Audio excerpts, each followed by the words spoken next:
Louvado seja o nome de Jesus. Aleluia. Eu terminei a carta de Paulo aos Filipenses e antes de abordar Colossenses, fomos inspirados por Deus para fazermos uma abordagem sobre a igreja de Laodiceia. Abordagem anterior a esta. Abordagens anteriores a esta. Até porque o que eu pensei ia ser só uma abordagem de uma parte, foram em duas partes. A ministração que fizemos sobre a igreja de Laodiceia. Por quê? Porque Laodiceia era uma cidade perto de Colossos, né? E aí o Senhor, não foi só por causa disso, por causa da inspiração do Senhor. Coisa boa é andar na inspiração do Senhor. Até porque quem sabe a necessidade de quem está do outro lado, me ouvindo pela AM 890, e escutando pelo aplicativo da Rádio Tamandaré.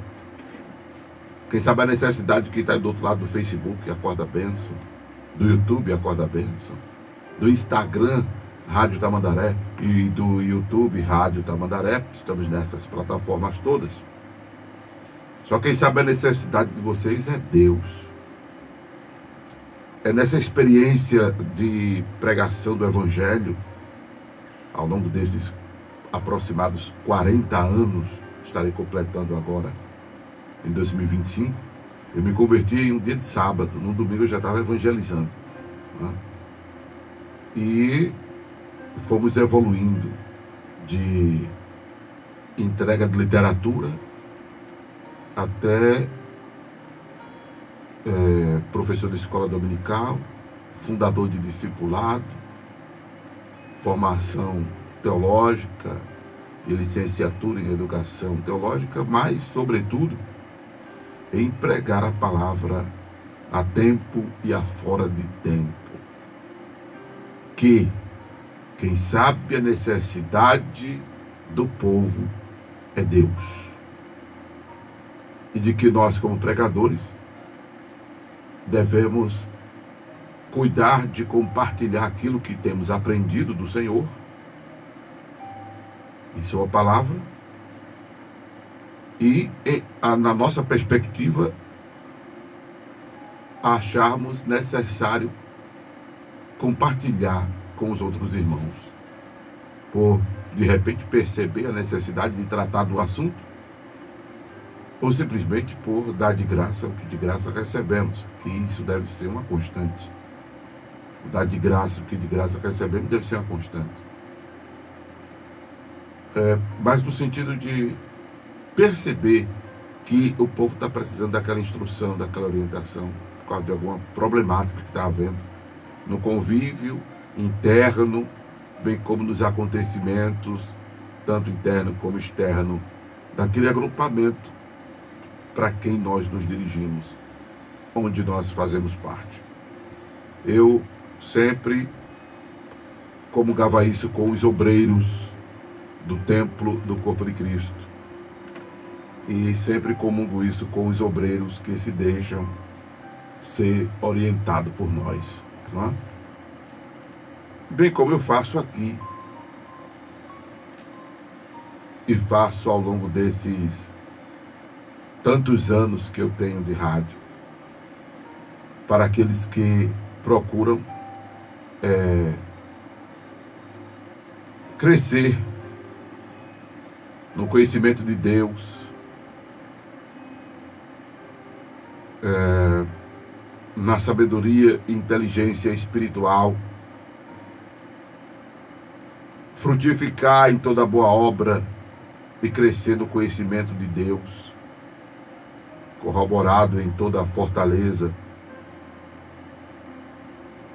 segundo a força da sua glória, em toda a paciência e longanimidade. Expressões que eu estou usando, inclusive, de Paulo, nesse capítulo 1 de Colossenses, que ele diz ser o desejo de Deus. Ele diz que isso é o desejo de Deus, que haja esse crescimento. Louvado seja o nome do Senhor. Louvado seja o nome do Senhor. Esse capítulo 1 de Colossenses, que eu vou começar a abordá-lo pela inspiração divina, do meio, né, para a direita, para a esquerda, para cima, para baixo, para frente, para a retaguarda. Eu vou começar aqui do versículo, ele tem aproximadamente 30 versículos, na verdade tem 29 versículos, e olha onde eu vou começar a abordar, rapaz, é exatamente do versículo 15, então é praticamente no meio do texto. Eu até estava dia desses procurando esse versículo, que em outra Bíblia eu tenho marcado, mas nessa eu não tinha marcado ainda, que é quando eu me utilizo desse versículo, não isoladamente, mas em todo o contexto, tanto remoto, tanto mais próximo dele, como os contextos remotos mais longínquos e o contexto anterior mais longínquo, como por exemplo lá, estamos em Colossenses, contexto anterior que eu me refiro é aquele lá de João, por exemplo, capítulo 1, verso 14. Aí estamos em quantos livros distantes? Vamos lá, Colossenses, aí vamos voltar. Filipenses, Efésios, Romanos, né? Atos, puxa, aí tem Coríntios, volta muito, volta Gálatas, né? Eu queria voltar na ordem, mas a memória não está ajudando, então vamos lá, vamos no índice, né? Louvado seja Deus. Mas volta muito, eu poderia fazer essa volta tranquilamente, mas para não me embaraçar, vamos voltar rapidinho aqui. Enquanto eu estou procurando Colossenses, aí tem Filipenses, aí tem Efésios, né? Aí tem Gálatas, olha, estou acertando, aí tem Romanos, Gálatas, aí tem Coríntios, 2 Coríntios, aí tem 1 Coríntios, aí tem Romanos, olha aí, estou acertando, né? Aí tem, que mais? Atos dos Apóstolos, e aí antes tem João. Então é essa a sequência regressiva, digamos, né? Glória a Deus. Então, mas veja que o que tem de livro antes disso, antes de Colossenses 15, capítulo 1, verso 15, é um contexto bem distante, né? No aspecto dessa composição bibliográfica, no contexto bibliográfico, né?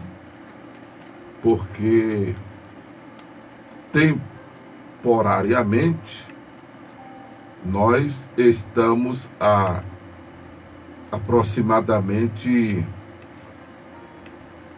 deixa eu dizer aqui para vocês, estamos aproximadamente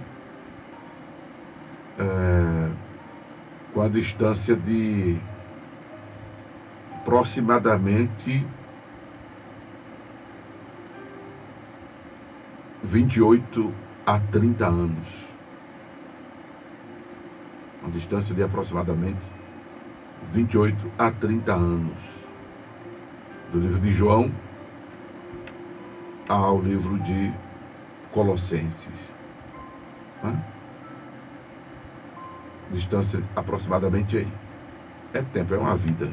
É uma vida.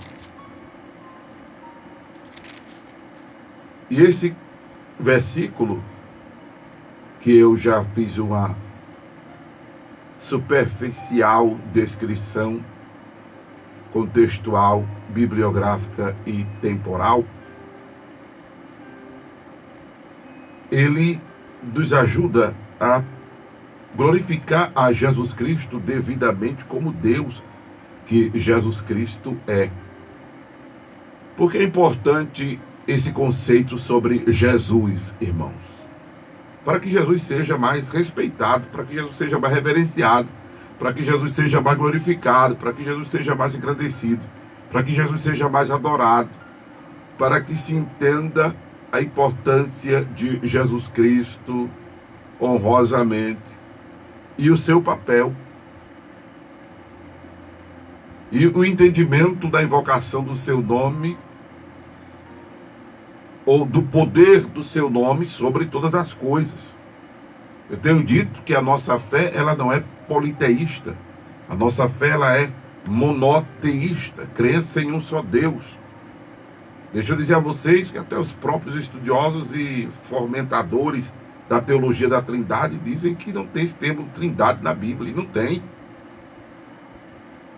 E o lema da doutrina da Trindade é que são três pessoas distintas. E não são distintos.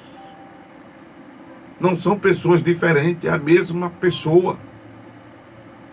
Deus se manifesta. É diferente de entidade, é diferente de personalidades.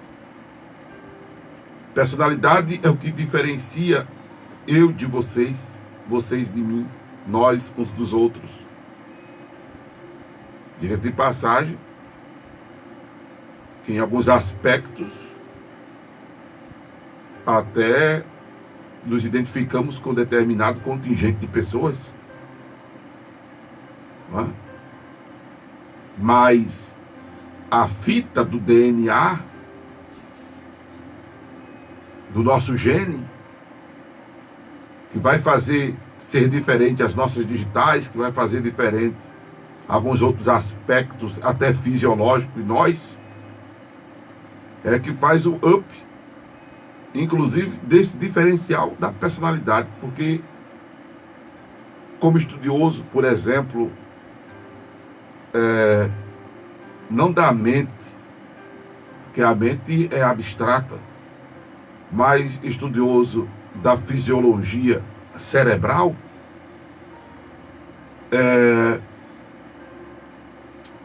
muita coisa se iguala com determinadas pessoas. Por isso que há personalidades, o termo é personalidades. E há pessoas que têm personalidades iguais umas das outras. Ainda tem esse detalhe.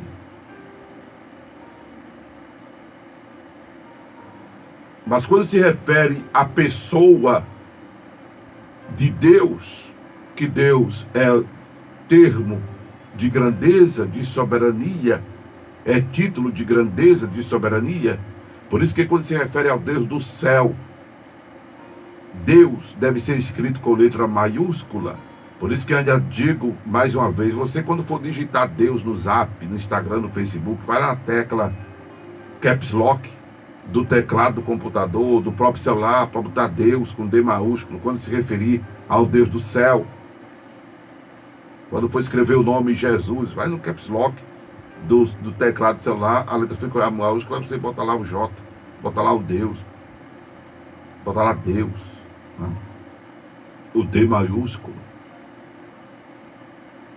Porque Jesus Cristo, observe aqui, Colossenses, verso 15, o qual é a imagem do Deus invisível. Está se referindo à pessoa de Jesus.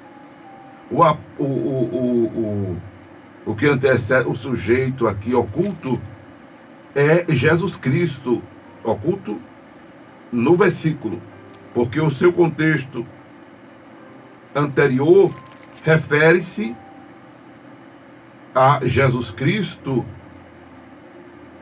fiel, Jesus Cristo aqui, ó, de quem Epáfras era fiel ministro. Se refere a Cristo, de quem Epáfras era fiel ministro.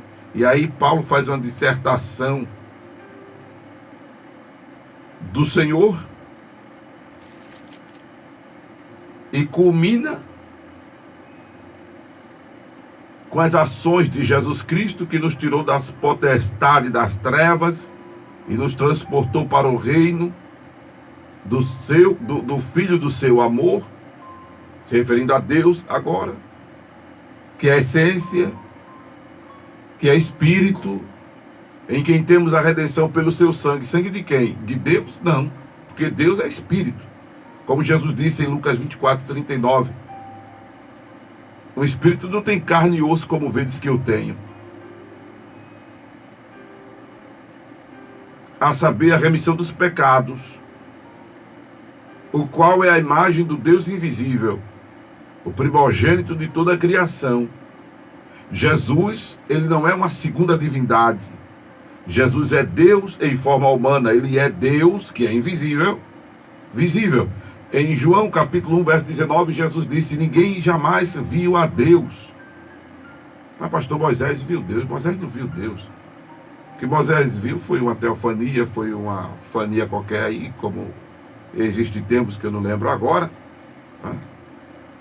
Como tem antropomorfia, como tem parte humana aplicada a Deus, Deus em forma de anjo, tem Deus de diversas formas, tem termo para tudo, para tudo, tem termo para diversas formas. O que Moisés viu foi alguma fania de Deus, alguma forma de Deus se manifestar. Antropoforicamente falando, Deus se manifesta em forma de homem só em Jesus Cristo. Só em Jesus Cristo. Ele é a imagem de Deus. E aí, no versículo 19, diz que nele habitava a plenitude. O escritor aos Hebreus diz que nele habitava corporalmente toda a plenitude da divindade. Meu Deus, isso é tremendo. Aí o pessoal fica querendo entender como é. Meu Deus, está na Bíblia. É só ler Bíblia, pessoal. Agora, a maioria de nós, pregadores, somos pregadores papagaio, que pregamos o que escutamos outro dizer, e o povo vai na onda, não lê Bíblia. Em Hebreus capítulo 1, verso 3, aí fica contra a minha defesa ao monoteísmo e prefere permanecer no erro secular da teologia da Trindade. Bem, eu estou aqui para ensinar a palavra de Deus. Jesus. Vamos lá. Hebreus capítulo 1.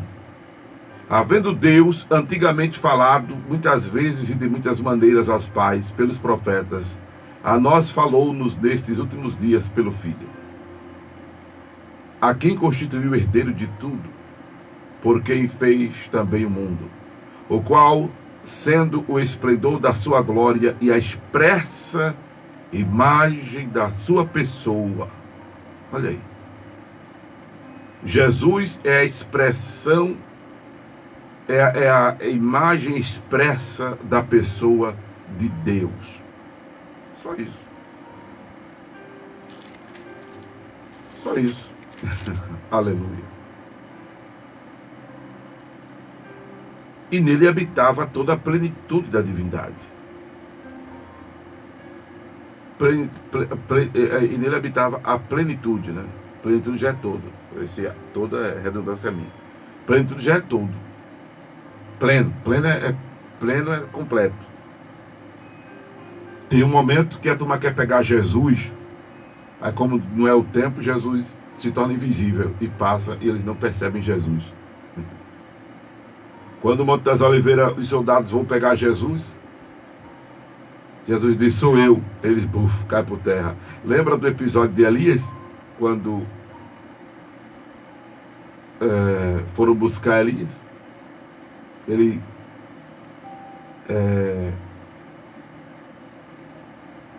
se manifesta lá e tal, em nome de Deus, e a turma cai por terra, pronto.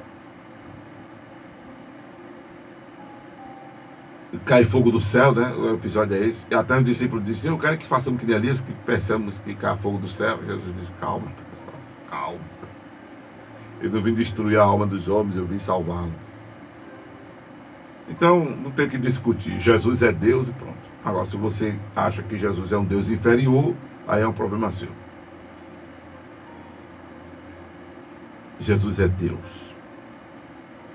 É por isso que a natureza se sujeita a ele, os demônios se sujeitam a ele, as enfermidades se sujeitam a ele.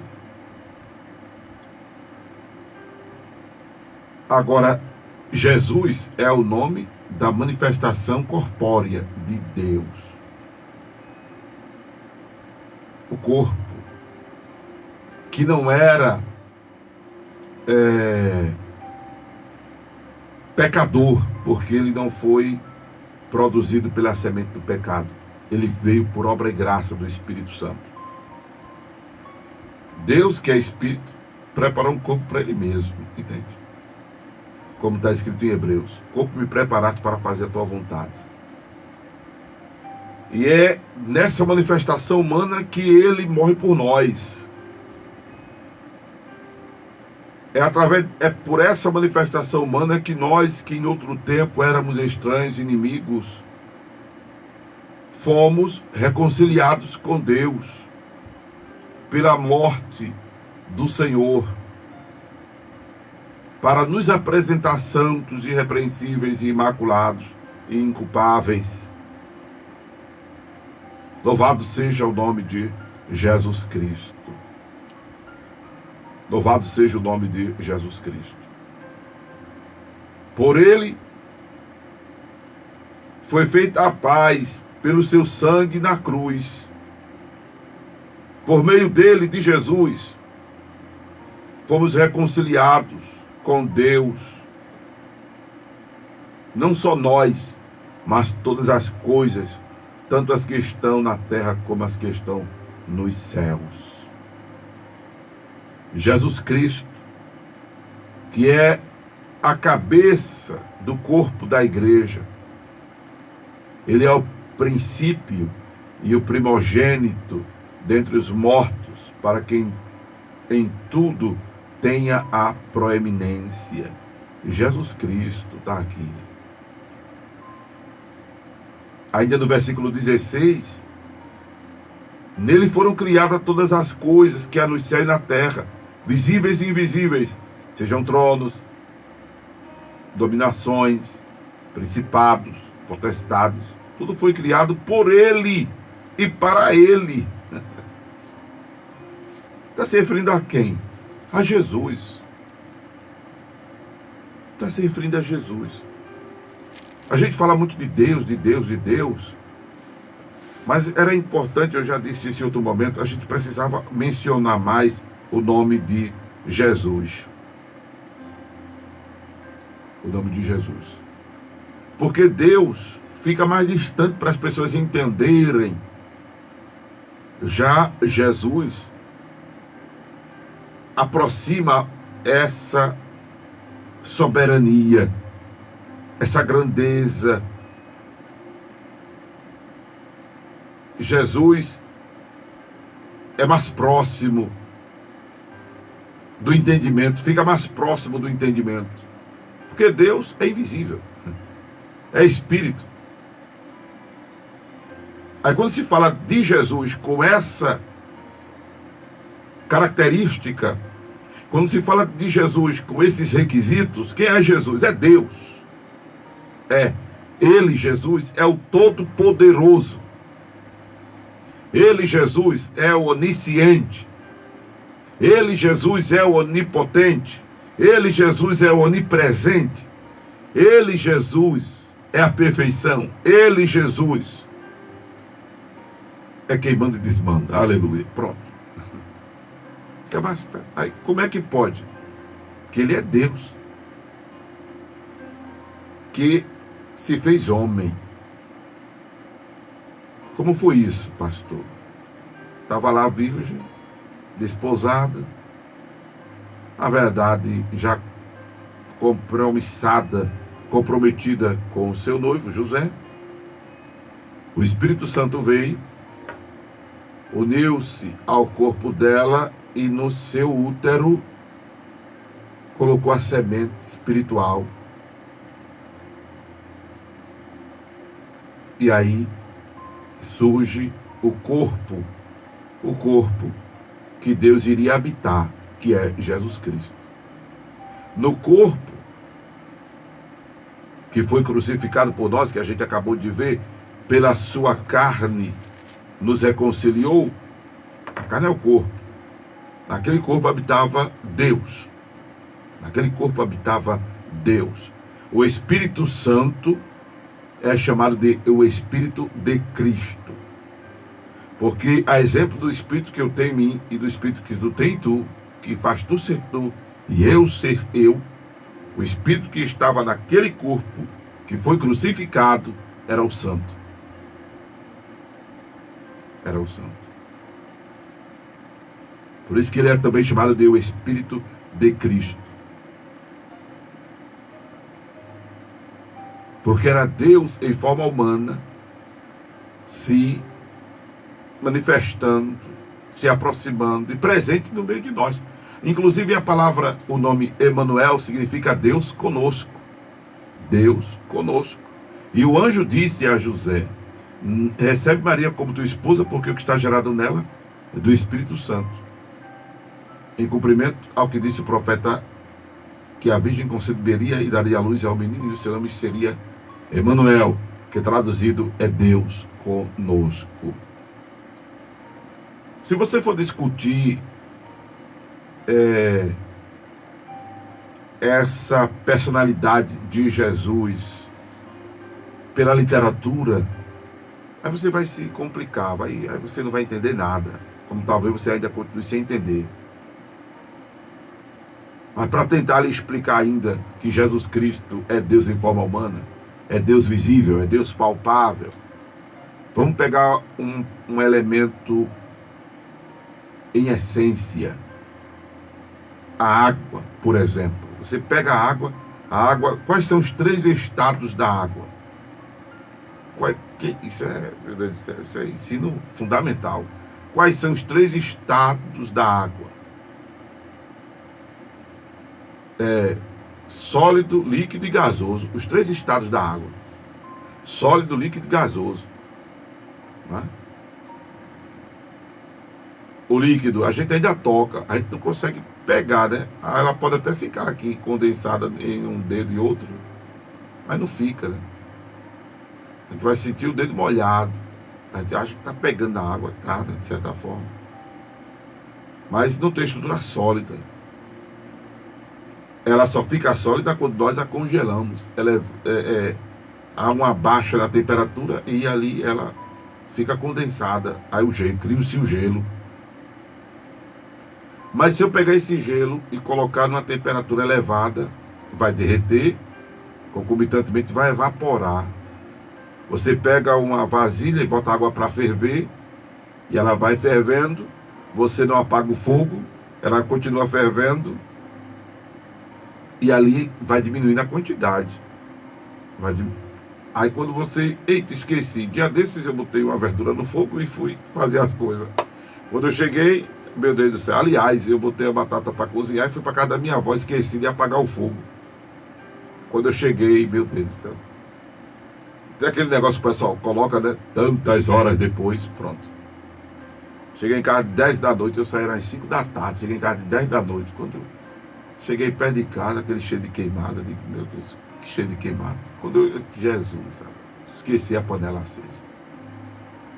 A água, a batata doce ficou carvão. A água todo dia foi embora. Evaporou, cadê a água? Evaporou. A água evaporou. Então, são os 3 estados da água. Mas tudo é água. Tudo é água. Se eu colocar um pouquinho de água neste recipiente, essa caneca linda da Ratamandaré, aí essa água eu ponho no congelador. Puf, ela vai ficar dura. Gelo. Aí eu pego essa água, tiro, derreto ela, deixo no sol. Vai evaporar. Leva ao fogo. Vai evaporar. Entende? Eram águas diferentes? Não, era a mesma água. Era a mesma água. Só para tentar ajudar você a entender que Jesus Cristo é Deus em forma humana. É como se fosse a água que congelasse. E quem é o Espírito Santo? É como se fosse o corpo que evaporasse. Deu para entender? Quem está entendendo diz amém. Pronto. É porque eu gosto de exaltar Jesus. E o Espírito Santo, que é Ele mesmo. Por isso que Jesus disse lá em João 16, que o Espírito Santo, que é a essência, ele vem para glorificar Jesus, para exaltar Jesus. Por quê? Porque Jesus, entenda que Jesus é o corpo de Deus, pelo qual Deus mesmo abriu as portas para a nossa relação com Ele, para a nossa aproximação a Ele. É isso que Paulo trata aqui com a igreja em Colossos. Pelo amor de Deus, leiam Colossenses um bocado de vez, para entender isso. Talvez você tenha muita dificuldade de entender o livro de Hebreus. Eu vou nomear aqui Colossenses como o livro da expiação no Novo Testamento. Pronto. E quem está nomeando é Amaro Correia. Porque, meu Deus do céu, se você ler esse capítulo Colossenses um bocado de vez, o Espírito Santo vai fazer assim, ó. Vai destampar a tua mente. Gostei até do efeito sonoro. Quem está pelo Face, YouTube, Instagram, tá vendo como foi que eu fiz a zoada, né? Mas só para quem está pelo rádio, ó. Pronto. Lê Colossenses, minha mão tá limpa. Lê Colossenses, é meu dedo. Lê Colossenses, capítulo 1, várias vezes, e o Espírito Santo vai tirar todo bloqueio do teu entendimento sobre o processo da expiação de Jesus Cristo. Louvado seja Deus. Que coisa linda. Que coisa linda. O apóstolo mostrando aqui em detalhes. Detalhes que nós já temos, claro, em Hebreus. Mas essa aqui é uma linguagem, vamos dizer, menos catedrática. É uma linguagem menos velho testamentária. Porque se o Novo Testamento é difícil de entender, o velho é que misericórdia. Né? Aqueles cerimoniais todos, aqueles processos todos, aqueles rituais todos. Aí Paulo chega a escrever, Paulo não, aliás, o escritor, porque a pessoa atribui Hebreus a Paulo, mas não foi Paulo, que a gente nem sabe quem foi que escreveu, na verdade, o livro aos Hebreus. Mas chega o escritor aos Hebreus dizendo: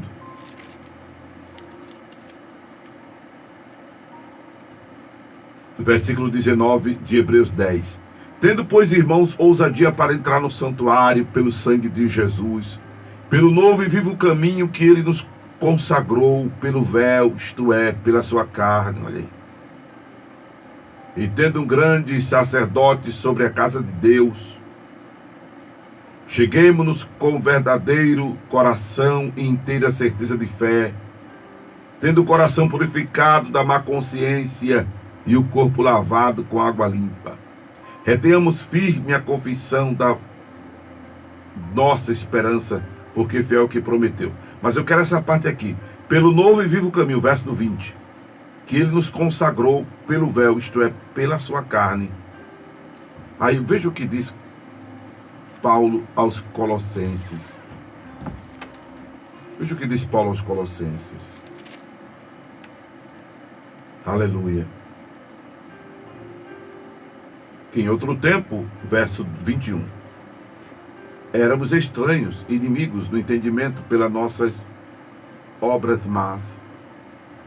Agora, contudo, nos reconciliou pelo corpo da sua carne, pela morte, para, perante ele, nos apresentar santos, irrepreensíveis e inculpáveis. Louvado seja o nome de Jesus Cristo. Que coisa linda, não é? Mas é importante ler todo o capítulo para poder entender melhor. Então, já que eu comecei do meio, vamos para a parte inicial do capítulo, para eu terminar essa abordagem de hoje. com foco em Jesus Cristo, autor e consumador da nossa fé. As pessoas precisam honrar mais Jesus, olhar mais para Jesus, glorificar mais a Jesus. É o nome de Jesus que deve ser levado. A gente fala muito de Deus, não é para desprezar, porque Deus é título de grandeza, de soberania.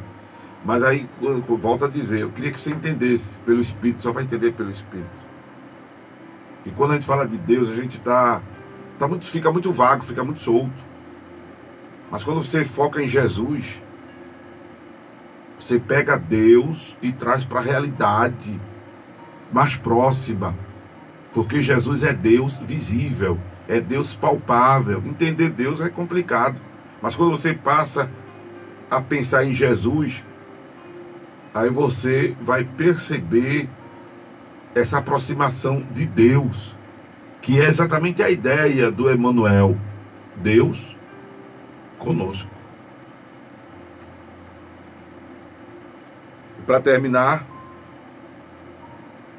Paulo, ele louva a Deus pela vida dos irmãos em Colossenses, e uma das coisas que me chamou a atenção foi ele dizer que ouviram, porque era Paulo e a comitiva dele, né?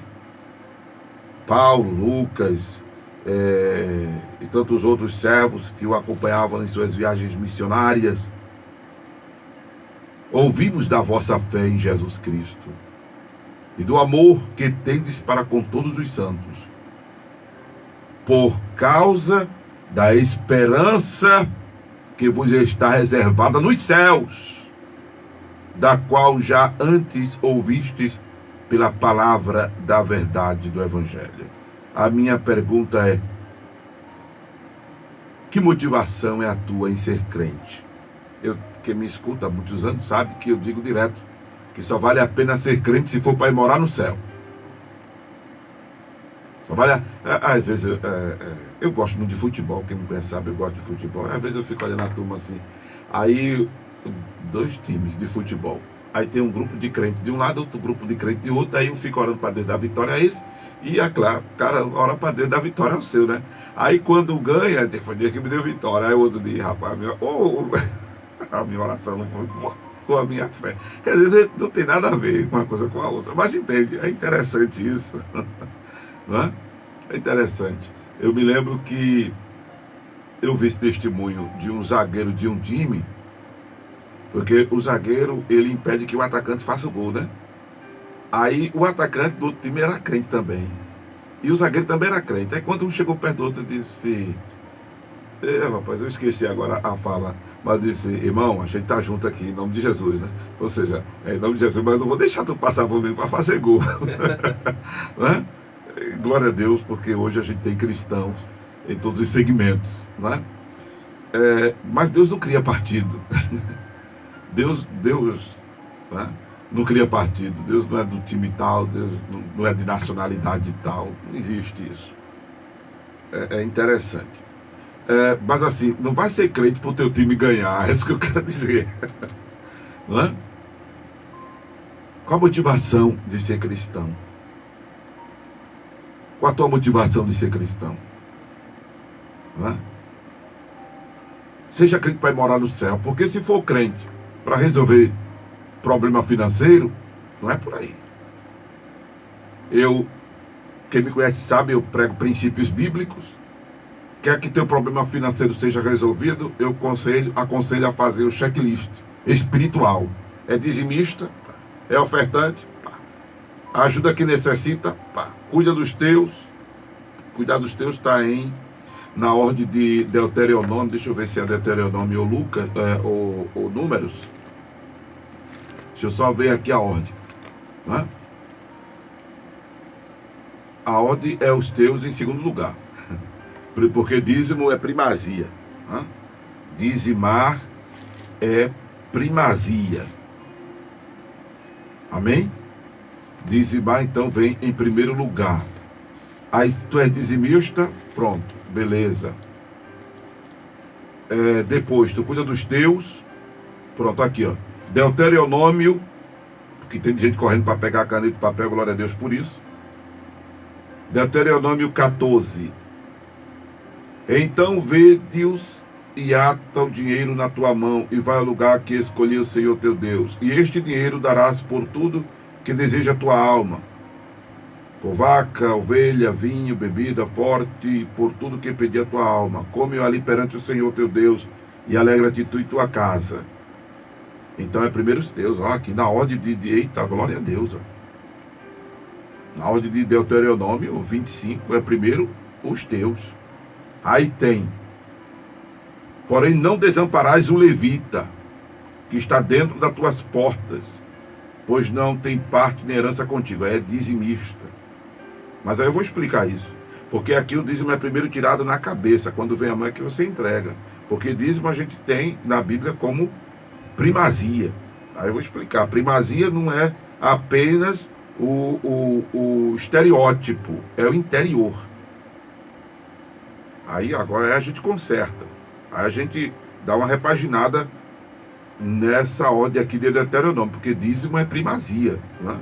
Não vamos contrariar isso aqui não, pelo amor de Deus. Mas aí é tirado na cabeça.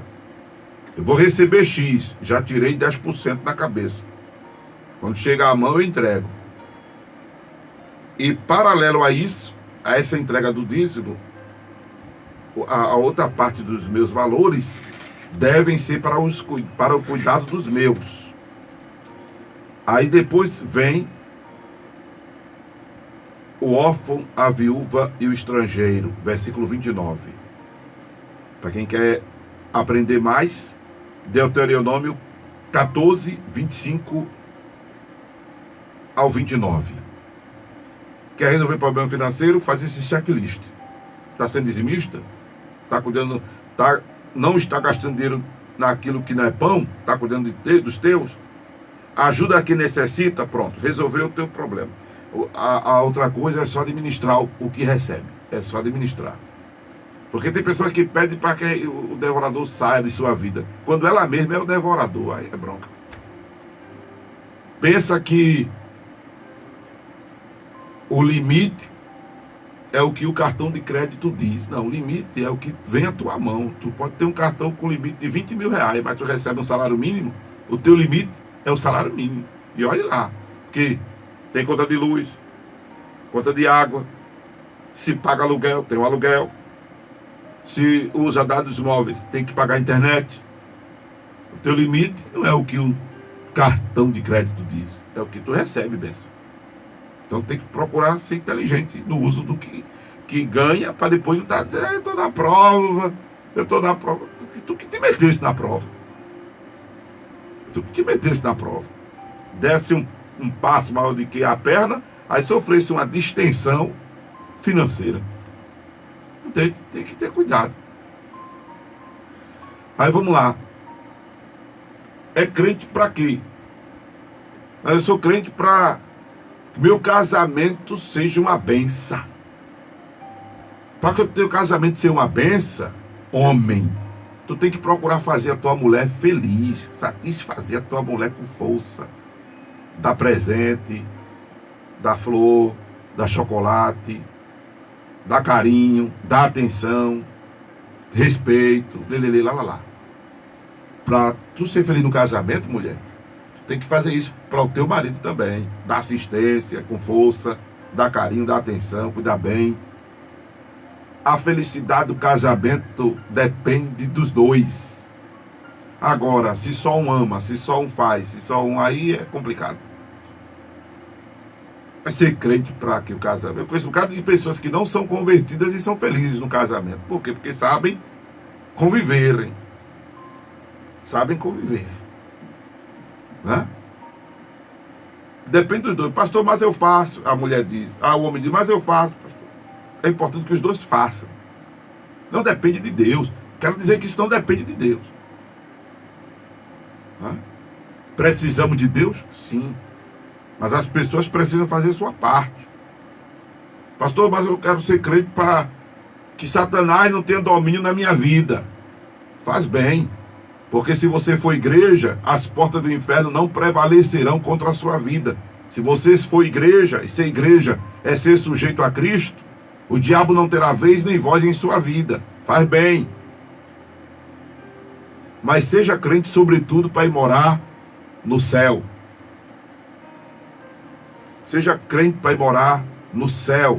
Era essa a alegria de Paulo com relação aos irmãos em Colossos, porque havia esperança neles do que lhes estava reservado nos céus.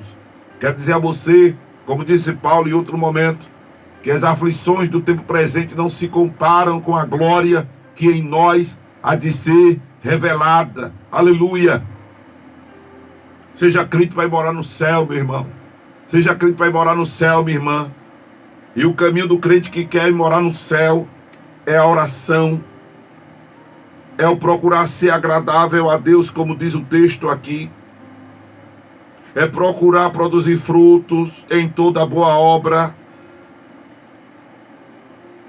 O caminho do crente que quer morar no céu é a oração, é o envolvimento, é a dedicação, é a santificação. E tudo isso faz com que nós, concomitantemente, nos posicionemos no lugar da bênção, que é a presença de Deus. O lugar da bênção é a presença de Deus. E se for crente para morar no céu, vai se envolver nessas coisas. E aí é quando diz a palavra, a bênção, aleluia, nos alcançará. Tem gente correndo atrás da bênção.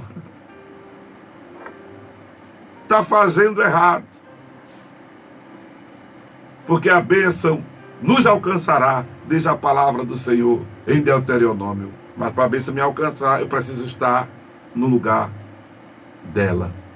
E o lugar da bênção, diga comigo, é a presença de Deus. Depois da live, porque não fica registrado nem no Instagram nem no YouTube, eu queria que você escrevesse o lugar da bênção nos comentários. O lugar da bênção é a presença de Deus. Ou então escrevesse, seja crente para ir morar no céu. Eu queria empestado de comentário nessa live de hoje, pelo menos. Que devemos ser crente para ir morar no céu. Aleluia. Que o lugar da bênção é a presença de Deus.